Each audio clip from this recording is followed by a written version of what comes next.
something new and controversial is shifting foundational aspects of the board game industry. And it's about to get way worse in the immediate future. Our first example, which we'll use to build towards the bigger issue, comes in the form of a publisher getting rating bombed. Yeah, think Oppenheimer.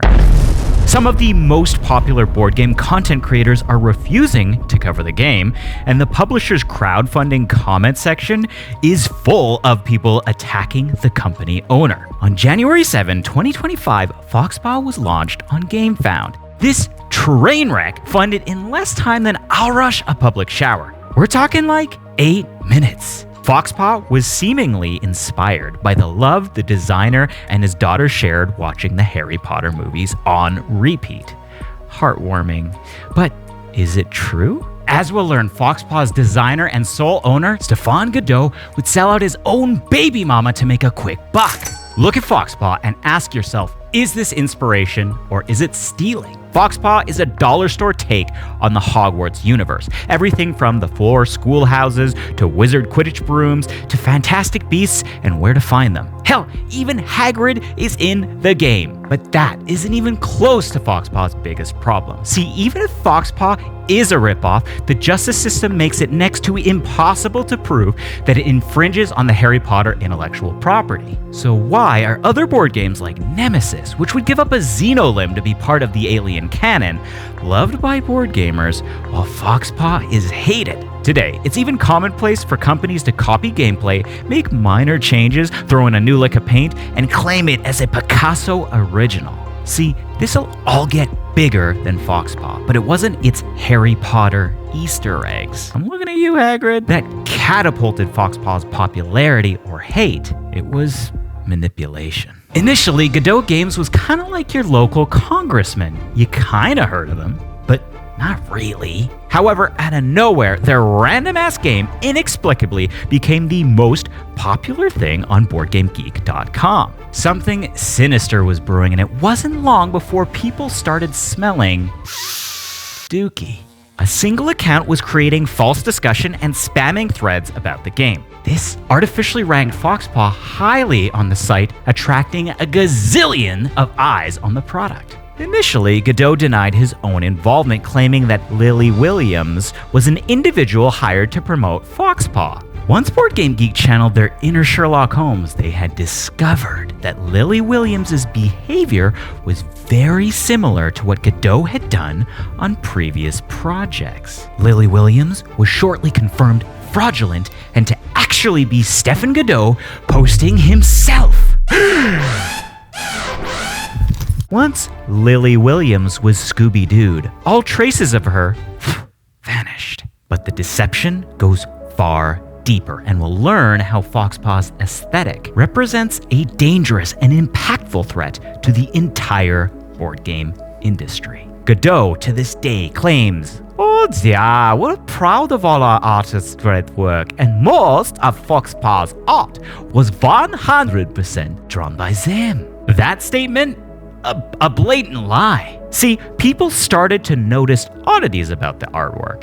The community began investigating the 5 Foxpaw artists Godot publicly advertised. 2 turned out to be 3D printing manufacturers, not artists. Another artist studio was confirmed legitimate, but Stefan Godot officially misnamed them. That's like claiming you're from Mississippi, but being unable to spell it. The final name, however, Georg D, is where things get really nefarious. In 2024, Stefan Godot released Galactic Heroes, a re-implementation of the game Human Punishment Social Deduction 2.0. Social Deduction 2.0? I backed it, and the only evolutionary thing about the project was how pompous, overconfident, and wrong they were about that tagline. Terrible game. Then, in dramatic fashion, Florian, a wild graphic designer, appeared. He accused Godot of fraud and claimed that he had taken legal action against Godot. Florian asserted that he worked on Galactic Heroes but was never credited. And like 2 children under a trench coat, all of Florian's work was apparently credited by Godot to artist Georg D. The community now became suspicious that Georg D was not only fictional, but an alias embodied by Godot to screw Florian. Wow! fraud! Further, Florian accused Godot of completely using AI art for Galactic Heroes and hoodwinking board gamers about the popular AI image generator Midjourney's usage in Foxpaw. Today, art sells board games just as much as gameplay, and crowdfunding platforms take advantage of this shiny object syndrome. In essence, AI art generators like Midjourney train themselves by fragmenting and then combining millions of art pieces from unconsenting artists. Midjourney then launders its data so that the trace of what it sampled is not public information. The practice of selling AI art, especially in the board game industry, is seen as controversial, as many see it as a form of obsoleting and devaluing artists. In fact, surprise, this whole video was made with AI.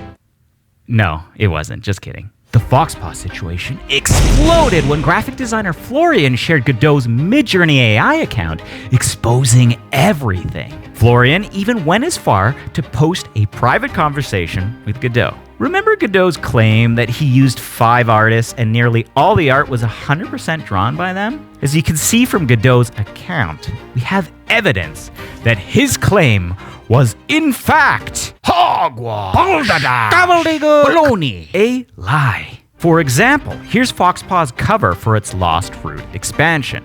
Here's its creation prompt, an AI-generated image. Godot went even as far as using a prompt to emulate one of board game's most beloved artists, known for his work on Root, Arcs, Oath, and more. When beloved Root artist Kyle Farron was interviewed on his opinion on AI art, he related it to theft, condemning those who benefited from it as knowingly co-opting copyrighted work without permission for selfish gain. Whew, spicy. But how did the community react? AI slop. This publisher represents everything wrong with our hobby. Ripoff idea. I'd like to see your ass sued. Foxpaw is guaranteed to be a flaming turd. Here's the worst thing though. All this is about to get bigger. Way bigger. Foxpaw has already made over €250,000. Even though AI companies like Midjourney have been sued, litigation takes years. Technology is advancing too quickly for laws to keep up.